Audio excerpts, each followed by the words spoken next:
Good day. Everything we do in life, everything a business does, is within the context of what's going on in the world. So what I'd like to do in this segment is to frame out what's going on in the world from an economic perspective. And then we can see how does it fit with the course that we're looking at now. How does it impact you, your life, your future? Let's start with a very basic economic assumption. Price is determined by a willing buyer and a willing seller. Okay? It becomes fundamental. Price is an influence of supply and demand. If the supply exceeds the demand, the prices go up. If demand exceeds supply, prices go down. Now this is in both products, services, and in the labor market. So I want you, don't forget this piece here, the labor market.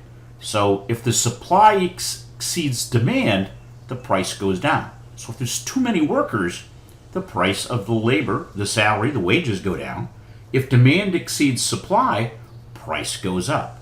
And that's where I think you want to pay attention to this, especially over the next few years. What are some of the other things?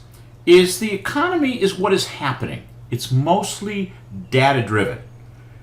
Many measures of how the economy is going, different indicators. And to some degree, it's a measurement of society also. Then we have the financial markets. These are stocks, bonds, and they oftentimes reflect what has happened and what may happen in the future. Okay? And different people make different assumptions. So that's where you come back to a willing buyer, willing seller. Different people make different assumptions, and therefore there's a price difference. There's differences of opinions. What one person thinks may happen in the future is not consistent because we bring a set of assumptions which is supported by our experiences and our knowledge. The financial markets often react to news. We've seen that in the past couple years as President Trump tweets, and all of a sudden the markets react. Oftentimes the market is influenced by program or algorithmic traders. So we have the two, and they are interrelated, but the economy is more an underlying issue, while the financial markets are more real time. We're going to take a look at mega long-term global trends. Then we're going to move on to economic measurements and forecasts, where we are today. Talk about policy impacts. How does it impact you, this global background? How does it impact you, the work you will do in this course? So let's get started.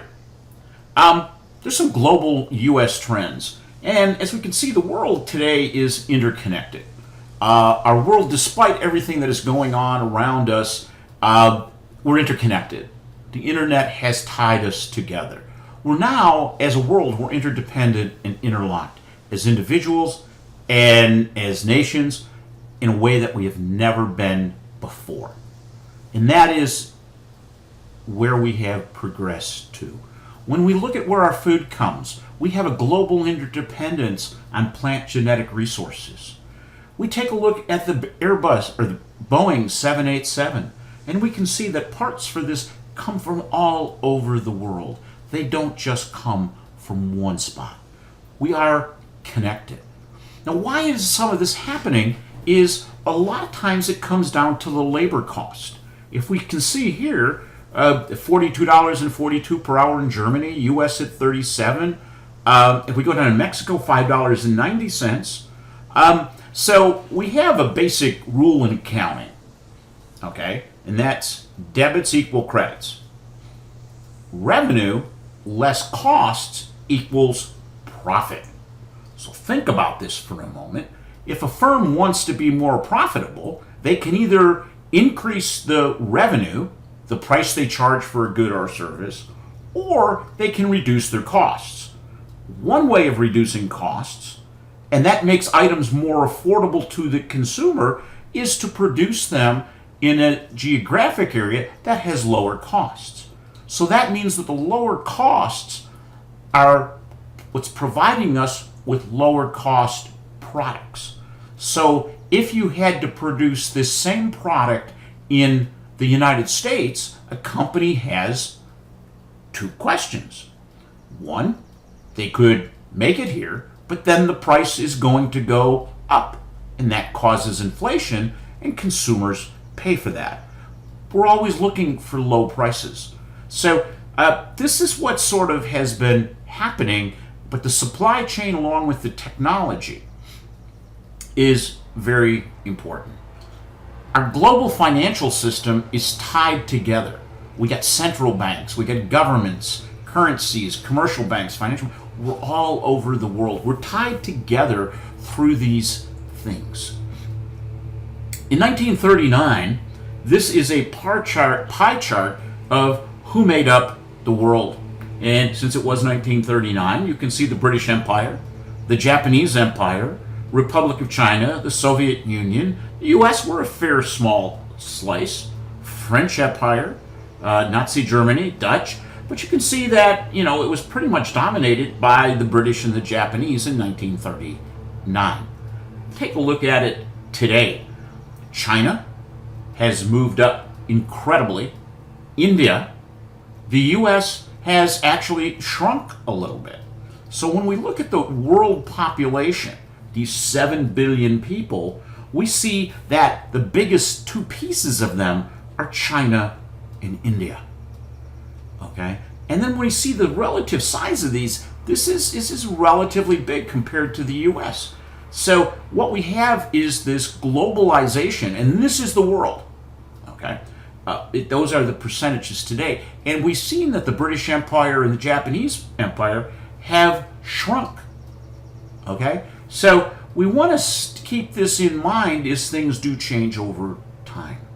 What we've seen is a demographic shift. If we go back to 1750 through forecast through 2050, we have developed countries. There's always been emerging developing countries, but what we've seen is since 1950, the increase in developing countries has risen significantly more than has the population of developed countries. So this is sort of it's a trend. There's nothing we can really truly do about this, is that the population is shifting. The growth is coming from different places than it did 100 years ago. Today, if there's a forecast, and I thought this one was interesting, population in millions in 2100, we look at Asia, Africa, Europe, Latin America, North America, and Oceania. We see North America, which is Canada and the US, being dwarfed by some of these other countries in vast numbers. Now, when we look at the GDP, the economic size of the company, we can see that the US has a disproportionate share. We have a small percentage of the population, but we control a significant portion of the production of the gross domestic product of the world. Okay? And we can see that this is where it is. Now, let's keep going forward with that, is that if the growth rate continues that we've seen in China, by the year 2050, the Chinese economy and the Indian economy will usurp the US. So the US over time will not be this big a player anymore. It'll be reducing in size. But remember, that's a function of the people, okay, and the growth rates. When we look at the growth rates, and you have this down here, between 2016 and 20, what we're seeing is China growing at about 6%, India growing at almost 8%, and the US from 2016 to 20, and we're only a year away, at a much smaller pace of 2 to 3%. So when you simply have something growing at a faster rate, and we see this continuing right on through 2050, this is a trend that is happening. Okay? When we look at how the world has grown over the past 20 years or so, we can see that China is the biggest component of growth. It is significantly better than the U.S. And European area. So it's growing at a very fast pace. So we have that going on. The other thing we have going on is the Chinese are taking on a bigger role. One of the projects that they have, and I think the more you learn and see this, is there's something called China's Belt and Road Infrastructure Projects. What they are doing are building ports, they're buying pipelines and railroads to connect all of the pieces throughout Asia. Look at everything they're doing in Africa. Now go back to this chart right here. Africa is going to have 4.4 billion people. Asia, 4.7. So what the Chinese are doing on a long-term strategic basis is they're connecting these. So as these nations in Asia and in Africa start develop more of a middle and upper class, and they're going to have trading partners, the facilities for trade are controlled by the Chinese. So important really changes that are happening. And we look at some of what has caused this is that we're trying to keep prices affordable so more people can have more things. So what we've had is availability of new labor forces, whether that be Eastern Europe in 1989, China, 1997, didn't become part of the World Trade Organization until 2002. Vietnam and Malaysia are now cheaper than China. There's movement within trade. Okay, we had NAFTA, we have the Eurozone, and it's resulting in major shifts. Now, the U.S. is trying to pull back and take this mercantilism approach of not wanting to be part of the world trade. Okay, but now keep coming back and thinking about the number of people. I think that's so sort of, it's overwhelming. I think we look at the major global issues are interconnected, however you look at this. And we should be studying them in that way. Other thing that's happening, the aging of America and aging of the world. The number of people older than 65 will double by 2060. But if you see this chart right here, you can see that the percentage, the raw number of the population over age 65 is growing rapidly. And when you see this chart down here, we can also see that those under 18 is declining and is continued to decline. So what we're seeing is an increase in the elderly, a decrease in young.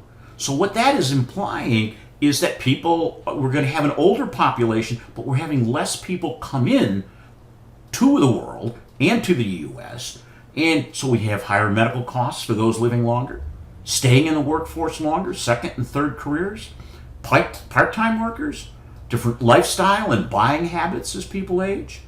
But this decline in the workforce, who's going to do the work? Key thing here. This is an interesting chart, is that we can go see the world in 1950, the entire world, and we can see that it was primarily you see a lot of people under the age of 10 on a percentage basis. Very few as we get up here. We look in world in 2010, we can see that where these tails are, it's now coming together. Looking at projections, we see the same thing happening, but this pyramid, if you will, is getting narrower and narrower. And that is going to have an impact on jobs, quality of life. These are trends, mega trends. They're not changing.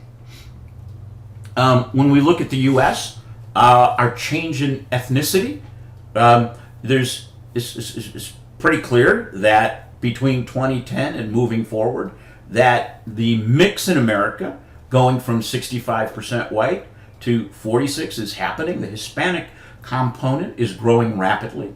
So we're going to have a change in race and ethnicity. And these are trends. Okay. And we can't look at what's happening short term and saying, we're going to try to fix this, but these are overwhelming trends.